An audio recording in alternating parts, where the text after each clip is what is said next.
বন্ধুরা, এতক্ষণ পর্যন্ত কিন্তু আমরা জৈব যৌগগুলো নিয়ে যে আলোচনা করছিলাম তার মধ্যে কিন্তু দেখবে যে সিংহভাগ ক্ষেত্রেই আমরা অ্যালকেন, অ্যালকিন এবং অ্যালকাইন নিয়ে আলোচনা করছিলাম। তো এখন আমরা একটু অন্যান্য যে জৈব যৌগগুলো রয়েছে সেগুলো নিয়ে পরিচিত হব। তো এগুলো নিয়ে পরিচিত হতে গেলে প্রথমে তোমাদেরকে অ্যালকাইল মূলকটি সম্পর্কে পরিচিত হতে হবে, যেটি হয়তো তোমরা আগে একবার একটু দেখেছিলে। আমি এখন একটু তোমাদেরকে বিস্তারিতভাবে বলার চেষ্টা করব। তো তোমরা জানো যে এই যে অ্যালকাইল মূলক, সেই অ্যালকাইল মূলকটিকে এইভাবে আর দিয়ে লেখা হয়, যেটির মানে হচ্ছে আসলে CnH2n+1 এবং একটি বন্ধন।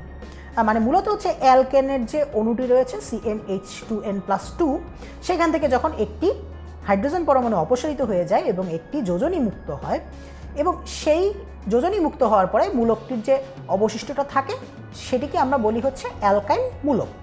এন এর ভ্যালু হতে পারে 1, 2, 3, 4, 5, 6 এরকম করে নানা কিছু হতে পারে। তো দেখো বন্ধুরা, আমি একটু অ্যালকাইল মূলকটা কিভাবে আমরা লিখতে পারি সেটি তোমাদেরকে দেখাচ্ছি। যদি n=4 হয় তাহলে গঠনটি কীরকম হবে? 4, 4 দুগুণে 8 আর 1 কত? 9। তো এটিকে যখন দেখাবো আমরা কিভাবে দেখাবো, এই যে প্রথমে 4টা কার্বনকে এভাবে দিয়ে দিব, এই যে এই কার্বন, এই কার্বন, এই কার্বন, এই কার্বন, এই কার্বন। তো প্রত্যেকটা এরকম 2টা করে বন্ধন দিবে, দুই পাশে 2টা করে এরকম হাত দিবে। তো এর যখন এই একটি হাতে একটা কার্বন, এর এই একটি হাতে একটা কার্বন, এর এই একটি হাতে একটা কার্বন এবং এর এই একটি হাতে একটা কার্বন, তাহলে আমি একটু আসি, যে কালো কালি দিয়ে আসি। দেখো প্রথমে আমাদের এইভাবে লিখতে হবে জিনিসটিকে, এই যে কালো কালির অংশটুকু। তো দেখো এই কার্বনে আমাদের কিন্তু আরও 3টা যোজনী ফাঁকা থাকে, এই যে এই একটা যোজনী ফাঁকা থাকে, এই একটা যোজনী ফাঁকা থাকে, এই একটা যোজনী ফাঁকা থাকে। সেগুলোতে আমাদের কি করতে হবে? হাইড্রোজেন দিতে হবে।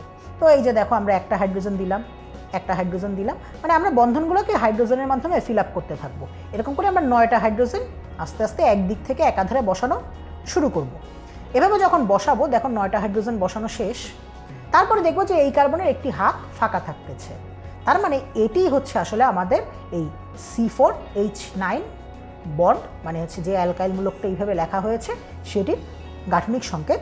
এবং এটাকে কিন্তু আমরা এই হাইড্রোজেনের মধ্যে বন্ধনগুলো না দেখিয়ে শুধুমাত্র কার্বন কার্বনের মধ্যে বন্ধন দেখিয়ে আরেক ধরনের গাঠনিক সংকেত তৈরি করতে পারি, যেটি হচ্ছে দেখো এই যে এইভাবে CH3 এটি দিয়ে লেখা হলো, একটা বন্ধন দিয়ে এই কার্বনের সাথে, মানে এটার মাধ্যমে মানে হচ্ছে আসলে এই কার্বনের সাথে এই কার্বনের বন্ধন, তারপরে CH2, তারপরে দেখো আরও একটা বন্ড এই কার্বনের সাথে এই কার্বনের বন্ধন দেখানোর জন্য, এই কার্বনের সাথে এই কার্বনের বন্ধন দেখানোর জন্য আরও একটা বন্ড, আর আরেক হাতে কি ফাঁকা, তার মানে এখানে কোনো একটা একযোজী মূলক বা একযোজী পরমাণু বন্ধন গঠন করতে পারবে।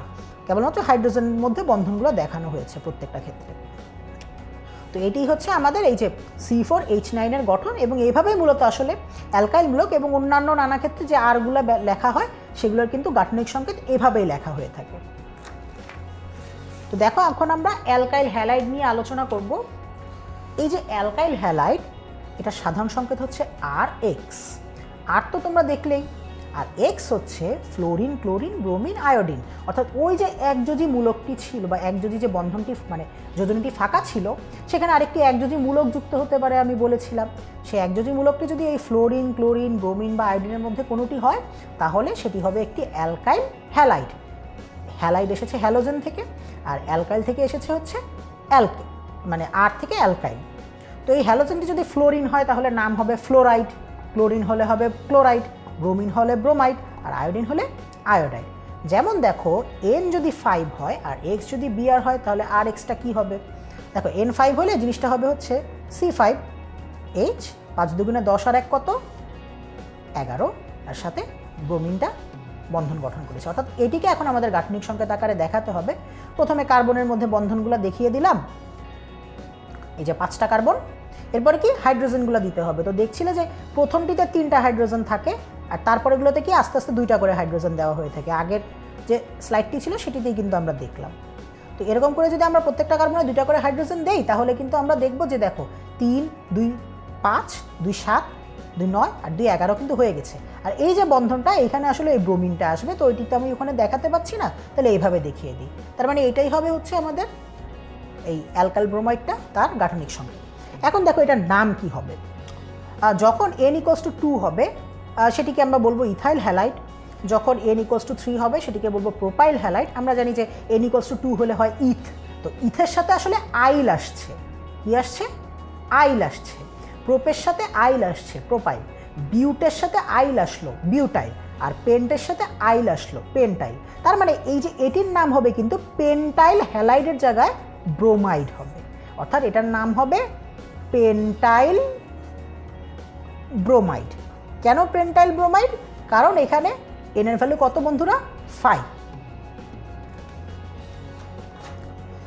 এবার আসো আমরা অ্যালকোহলের গঠন নিয়ে পরিচিত হই। এই যে অ্যালকোহলের সাধারণ সংকেত হচ্ছে ROH। তার মানে যেখানে ওই যে আগের স্লাইডে আমরা দেখেছিলাম যে X আসে হ্যালাইডে, এখানে আসলে আসছে কি? OH আসছে। এই OH হচ্ছে অ্যালকোহলের কার্যকরী মূলক, মানে যেটা তার বৈশিষ্ট্যটি বহন করবে। তো যখন N এর ভ্যালু 3 হবে, দেখো বন্ধুরা আমার জিনিসটি আসে C3H7, 3 2 6 আর 1 7, আর সাথে একটা বন্ধন দিয়ে OH-টা থাকলো। এবং এটার সংকেতটা আমরা কিভাবে দেখতে পারি বলো তো? এই যে এভাবে দেখতে পারি। প্রথমে কার্বনগুলোকে আমি বন্ধন দিয়ে লিখেছিলাম এভাবে করে। তোমাদের তো এটা আশা করি আর দেখানোর কোনো প্রয়োজন নেই, তোমরা মোটামুটি ভালোই বুঝেছো যে 3টা কার্বনকে এভাবে বন্ধন দিয়ে দেখালাম। তারপরে কি প্রথম কার্বনে 3টা হাইড্রোজেন দিলাম, কারণ প্রথম কার্বনে আসলে কি 3টা হাত ফাঁকা থাকে। 3টা হাইড্রোজেন, পরের প্রত্যেকটিতে 2টা করে হাত ফাঁকা থাকে, এই জন্য 2টা করে হাইড্রোজেন, তাহলে কিন্তু আমাদের 7টা হাইড্রোজেন এখানে হয়ে গেল। এরপরে যে এই কার্বনে আরেকটা বন্ধন ফাঁকা থাকে, সেখানে আমি একটা OH দিয়ে দিব। তো যেহেতু এখানে N = 3 হলে মনে রাখবে নামটা হয় হচ্ছে প্রোপান। এখানে একটা জিনিস খেয়াল রাখবে যে অ্যালকোহলের ক্ষেত্রে মানে N এর বিভিন্ন ভ্যালুর জন্য নাম হবে আন, মানে একটা আন প্রত্যয় যুক্ত হবে, ইথ হবে না খালি। ইথের সাথে আন, ইথান, তারপর অল। N = 2 হলে ইথের সাথে আন তারপর অল, তার মানে ইথান অল। N = 3 হলে হবে প্রোপান, তারপর কি হবে? অল, তার মানে প্রোপানল।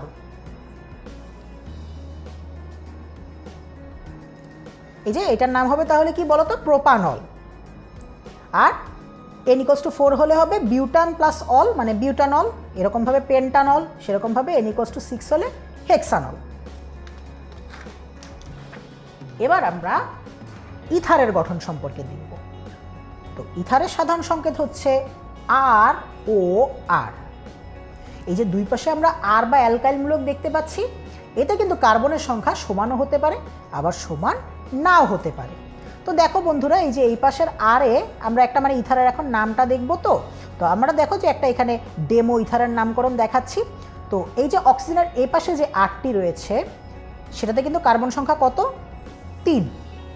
আর এ পাশে যে Rটি রয়েছে, সেটাতে কার্বন সংখ্যা কত? 2। তো নামটা যখন করা হবে তখন মনে রাখবে বন্ধুরা যে ছোট যে আর, সেই ছোট আর এর নামের সাথে অক্সি যুক্ত করতে হবে।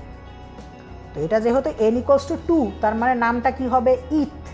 আর তার সাথে কি যুক্ত করলাম? অক্সি, তার মানে এই পোর্শনের নাম হবে ইথক্সি।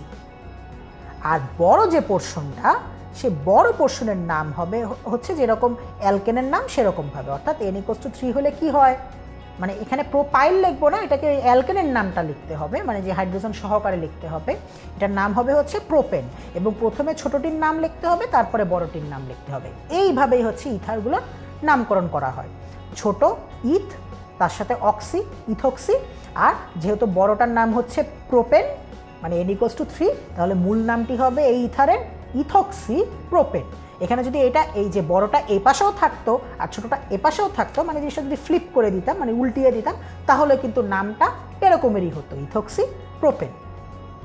তাহলে অন্যান্য জৈব যৌগ সম্পর্কে যদি আরও জানতে চাই, অবশ্যই তোমরা কি করবে?